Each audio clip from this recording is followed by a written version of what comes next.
Hey, welcome back, everybody. Time once again for another episode of WVU Marketing Communications Today. Brought to you by the good folks at West Virginia University's Marketing Communications online graduate programs. A show that's set up to explore unique MarComm strategies that'll help you inform, persuade, and inspire your audience with the man who always does all three of those each and every day, Matthew Cummings. Hey, how are you? Inspiring.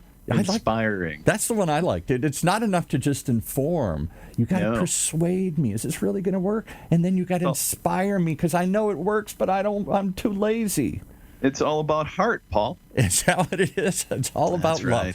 If only we would just go back to that basic 60s tenet here that I grew up with as an old hippie here. Only love can get us through this, right? You betcha. Hey, we have an exciting guest and an interesting show on tap today that I'm sure everyone will love. Rex Repass, president of Research America, is here to tell us about his lifelong interest in the effects of media and marketing on consumer decision-making, from the cars we drive to the candidates we support. Research America has 250 employees in the United States with locations in Philadelphia, Metro New York, Cincinnati, Detroit, Orlando, and Sacramento. Research America teams have designed and led market research and consumer insights projects for some of the leading corporations in the world, including Walgreens, Pfizer, Honda, Facebook, and Hilton Hotels. In addition, over the years, Rex and his teams have conducted public opinion and user experience research for more than 40 newspapers in the United States and Canada. Rex is also a lifelong entrepreneur. He has been an owner in 3 market research firms during his career. Companies he has led have been named to Inc. magazine's annual list of the fastest-growing privately held companies in America multiple times. He's also a native West Virginian, native of Charleston, West Virginia. Rex remains close to his roots, and for many years he has directed the West Virginia Poll, sponsored by Metro News Radio Network. Rex received an undergraduate degree from Marshall University playing football for the Thundering Herd. In 2017, was named Distinguished Alumnus of Marshall College's Arts and Media. Rex also earned a master's in communications from the University of Tennessee with an emphasis in public opinion and advertising research methods. Rex, thanks for making the time today. It's great to have you with us. Matt, it's a real pleasure to be with you. Thank you very much. I want to start out and ask you to share with us how and why you became interested in public opinion research and market research. It started really at Marshall, being a journalism major in the mid-'70s, graduating in 1976. I had an interest in the media, of course, and I wanted to have a specialty degree. So the dean at the time, Darrell Lemming at Marshall, recommended 2 universities to me. One was the University of Tennessee to get a master's in a unique field at the time, which was essentially public opinion and advertising research, and also Boston University. And I was accepted at both, and I got a graduate assistantship at UT, which helped pay the way. That's what I decided to do, a unique and different aspect of marketing and communication, particularly 40 years ago. Absolutely. So that professor definitely had a profound impact on your career and what you wanted to pursue in grad school. Who, though, were mentors in business that were influential in your career and in the businesses that you helped to start? There are many, and I have to start as a young 20-something-year-old in Charleston after finishing graduate school. It would be Charles Ryan. Charlie Ryan, the founder of Charles Ryan Associates, which is the largest PR firm in the West Virginia area and also in Richmond, Virginia. I convinced Charlie that he should hire this poor graduate student who had a unique capability, and Charlie and I started a business together not long after I finished graduate school and built that business from there. And then later, I met a fellow named Dan McGinn, and Dan was a friend and also a West Virginian, but had a large PR firm in Washington that specialized in crisis communication. And he and I have partnered over the last 30 years on many, many different projects. And finally, with Research America, Rob Porter. Rob's our CEO, and Research America acquired the company, my company, in Cincinnati in 2016. And Rob is an inspirational business leader and I think we've been a big influence on each other, and we've helped each other to grow Research America. What are some of the takeaways and the insights that you've learned from Charles and Dan and Rob over the years that have really helped to influence who you are and how you run Research America? Well, I have a saying, and this is really from my early mid to late 20s. I have been an entrepreneur nearly all of my life, and just having the stick-to-itiveness and the persistence to be successful. Owning a business is hard work. Meeting a payroll is hard work. So that everyone and many people in life should have that experience. It makes you appreciate clients. It makes you appreciate the employees who work with you that really deliver the product to the companies that we serve. And it just gives you a sense of accomplishment to have your life in your hands, your career in your hands, your family in your hands, to be successful. And the careers of others, too. I mean, you have multiple people relying on you and your success. That's great insight there. I know research can be broad. Has your career been focused more on political research, marketing research, or in another area? Early in my career, it was certainly focused on political research. When we started the company, we had candidates coming to us in West Virginia, and we also started doing polling early on for the largest daily newspaper in West Virginia in the mid-'80s.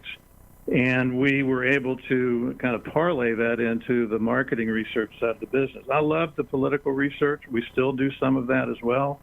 Yep. But really what is most rewarding overall and where we spend most of our time is in corporate communications and marketing research. That's testing advertising concepts. That's evaluating new products. That's evaluating corporate reputation and issues related to companies. So that's where we spend most of our time in the whole area of marketing research and consumer insights, dealing with advertising, marketing communications, product development, and product enhancement. When I moved to Cincinnati 30 years ago, the main reason I did so was to essentially build my business from Cincinnati, and my biggest client was Procter & Gamble at the time. So they're the largest market researchers in the world, and I learned a ton from P&G. No shortage of products to test there either, or ad concepts for that matter. Largest advertisers in the world and the most consumer packaged goods in the world. No doubt. So you mentioned some of those very rewarding experiences. What about some of the more challenging topics that you've been asked to research? Well, interestingly, on the challenge side, a lot of that has to do with the corporate reputation, organizational reputation work that we've done. Good companies have challenges all the time. It may be a product recall. It might be something that has happened with the company in terms of a problem that has occurred or a employee situation or some negative that takes place. And fortunately, we've been able to help companies sort of repair their image and their reputation by really understanding stakeholders and what stakeholders think and how they feel about the issues and what the brand strengths and equities are of that company. So when they're damaged by a crisis of some kind, we can go in and help them repair over time by doing thorough and transparent research and then sharing that with the MarComm team to help them repair and build forward after a negative situation that's happened to an organization. So those are very challenging. It reminds me of one of my favorite phrases when it comes to crisis communication is never to let a crisis go to waste and, really take it as an opportunity to emerge stronger on the other end. It's great that research can help MarComm folks do that. It's definitely a part of the process, working with the MarComm teams internally, but also working with outside communications counsel and often working with their law firms as well, because sometimes those situations turn into a litigation matter. And we have to understand, not from a legal issues perspective, but a court of public opinion. How do you measure these issues related to the consumers that these companies are really serving? Is there a particular category of research, Rex, that interests you the most? I love anything related to advertising and why and how advertising impacts decision-making. That decision-making may be consideration of a product. It may be a brand building and brand awareness process. It may be introduction of a new category.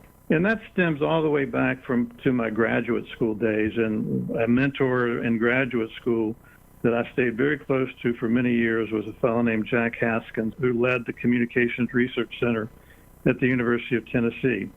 He was a PhD, brilliant guy, but he had spent 15 years at Ford Motor Company as the marketing research director at Ford. And what he did really at Ford in the private sector was test advertising, including the launch of new vehicles, including the launch of the 64.5 Ford Mustang. From Dr. Haskins, I learned about how to really understand the effects of advertising on behavior, whether that's marketing a product or whether it's introducing a new brand or marketing a political candidate. So that area of research has always been very fascinating to me and something I really love. Can we stay on this topic for just a little bit? I think this will be definitely of interest to our students and those who listen who are planning marketing communications and advertising tactics and strategies. So how does advertising, in a nutshell, impact how we think about brands and how we think about organizations? Give us the 30,000-foot view of that.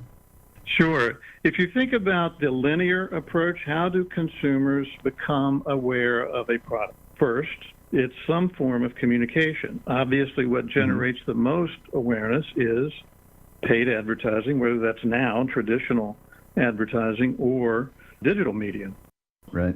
Building that awareness is the first step in the continuum that eventually leads to consideration and purchase of a product. And purchase can be anything from buying a car to shopping in your grocery store to making a decision about a health insurance provider that may be available to you. So the first step is really building that brand ID, building the brand awareness, and building it around attributes that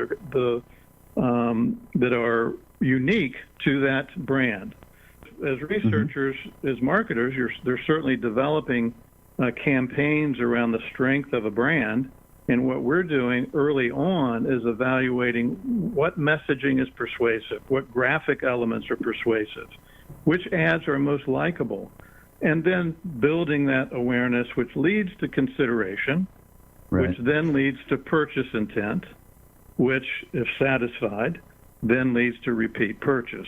So that is really the continuum from testing an ad concept, testing lots of different ideas, copy points, graphic elements, and then building the campaign and then evaluating the campaign based on recall of ads, but also based on return on investment. And then ultimately, how is it impacting purchase intent, and ultimately purchase? Marketing 101 from Rex Repass. I love it. Thank you so much. We're going to take a quick break now. We'll come back and talk about research and get some additional advice from Rex for those who are just getting started in their careers. Hang tight. We'll be right back. And yes, we will, after we just take a moment to tell you about two things that you should definitely add to your calendar or your list of things to check out online. One of them is the new online version of WVU's Integrate Conference. It's moved online like so many places have, where if you go there, you'll find marketing communication experts from a variety of industries who are exploring how and what to say during this crazy, unprecedented global pandemic. How do you talk to people? What do you say? And how should you communicate it? View the schedule and tune into the lineup of live virtual sessions at integrate.wvu.edu. That's integrate.wvu.edu. And after you do that, you might want to check out West Virginia University's new Digital Marketing Communications Master's Degree program. It's fully online as well and can be completed in just a year. With built-in certifications from platforms like Google and Facebook, the platform gives you both the strategy and skills you need today to reach audiences on existing and emerging media, like this. Learn more at Marketing Communications, that's plural, marketingcommunications.wvu.edu. All right, let's pick it back up with Matthew and his guest. And before we do, I just point out I went online myself prior to reading that spot about Integrate. I see there's a session coming up for those listening live, Tuesday, August 4th at noon, high noon. They're going to talk about COVID kickoff, hyping virtual fans. That should be interesting. Excellent. Thank you, Paul. Okay. And we really teed up that advertising set for you, didn't we? You sure did, I'm telling you. Thank you for those very persuasive messages about WVU's I wanted to strong graduate inspire. programs. I wanted to inspire people, not just persuade them. I want to inspire them too. Not just inform, but inspire people here. I had a question for your guest here. Is in an age when we are suddenly questioning after the last presidential election, have they changed anything about how they're doing market research and polling and all this kind of stuff? Have we gotten any tighter on this, or was there ever any doubt about? It seems like after the election, everybody thought polls and research was suspect again here. Any questions about any of that these days? Well, I would love to address that question. It's asked all the time. And a real challenge, really, in 2016 was most of the polls that were reported and that people quoted, whether voters or whether the media, were national polls. And the state polls were important, but they weren't reported as frequently as the national polls. If you look at the results of the really good public opinion surveys that were done by the NBC Wall Street Journal and CBS News and a couple of others, and you look at how close they actually predicted the popular vote. The popular vote was about 3 million votes difference, with Hillary Clinton having 3 million more votes than Donald Trump. And the last polls prior to the election actually showed her ahead by about 3 percentage points. That equates to around 3 million votes. So if you look at popular vote, which is not how presidential elections are decided, then the polls were right. My advice, and the advice of the American Association for Public Opinion Research, is to pay more attention to state polls than national polls, particularly in swing states in 2020. Great insight. Great advice, too. Definitely have to check that out. What's the best source for that information, Rex, while we're on the topic?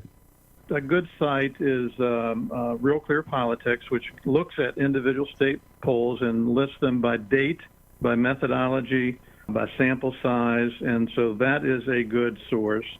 Nate Silver's website is also another good website. He grades the researchers on how accurate they are and based on the methodologies that are used.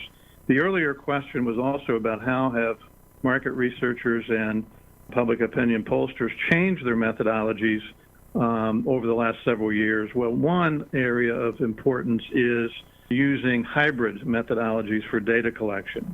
In other words, not simply telephone interviewing, but using online data collection and making sure an appropriate number of phone and mobile phone interviews are included. But more and more research these days is being conducted using online sample targeted to particular customers of a product, or in the political world, likely voters. Mm-hmm. Switching gears back to your career, what are 2 or 3 of the most rewarding experiences that you've had? I've had so many, it's hard to pinpoint a few, but I will. So that's a great question. Let me just mention 3, okay? I had the great pleasure, and this was a West Virginia connection, Scott Drake, that led us to this work, to have a contract with the Hawaii Department of Health to do tobacco cessation research for 3 years. It meant I got to go to Honolulu 6 times. Say no more. That was a great situation. And certainly the work that, well, in the newspaper world, you mentioned that earlier, that we've done quite a bit of newspaper work back several years ago. But being an old journalism graduate, one of our clients was the San Francisco Examiner. And when we presented the research, we presented to the board, and the chairman of the board was a fellow named Will Hearst, who happened to be the grandson of William Randolph Hearst. So for me, as an undergrad journalism major, to be presenting to the San Francisco Examiner the research that our team had conducted, with Will Hearst being the key person in the room, was a lot of fun. And then finally, the most rewarding project was my daughter, our oldest daughter, Megan Pope, is our director of qualitative research. And a few years ago, we did work for a medical device company developing a new technology, and we had to do research with doctors. And they wanted to do the research in Paris. So for a week, we did research with English-speaking physicians in Paris, with my daughter leading the focus groups and me watching behind a one-way mirror with our clients. And that was I kept pinching myself. How in the world did this happen? And it was a thrill, and it still is the most exciting and rewarding experience that I've had in my professional life. That's a great story. No, 3 great stories, really. You had mentioned this earlier in our conversation about the value of owning a business and running a business and having your own success and that of your employees in your hands. Can you elaborate a little bit more on that? Why take the route of an entrepreneur versus working for a large corporation? After graduate school, I had that opportunity to go to work for a large company, actually in the automotive space. I did that for a year, and I felt trapped. I felt like I will never get ahead. And that's when I always had this desire to do something unique with this degree that I had, which was unique in the late 70s. I've always been driven that way from almost day one after finishing my formal education. And the challenge, it hasn't all been success, and it certainly hasn't been easy. It's tough working with financial institutions, particularly during the financial crisis, and making sure that you had the line of credit necessary to meet your demands every month, and to basically, growing and hiring employees and growing business. I'm competitive, and I think being an entrepreneur, you have to be competitive, and you have to win, and you have to put the losses behind you really, really fast. We lose an opportunity with a big organization, and we lost it to a worthy competitor. I'm upset about it. I don't like it because I'm competitive, but I turn that around really quickly the next morning and start over. Okay, where do we go next? So that's part of it. And it's also looking at small business. Most of my business career has been relatively small business. And small businesses have a tough time succeeding. Only about half of them make it after the first year. And few of them, I think less than 10%, ever have billings over $1 million.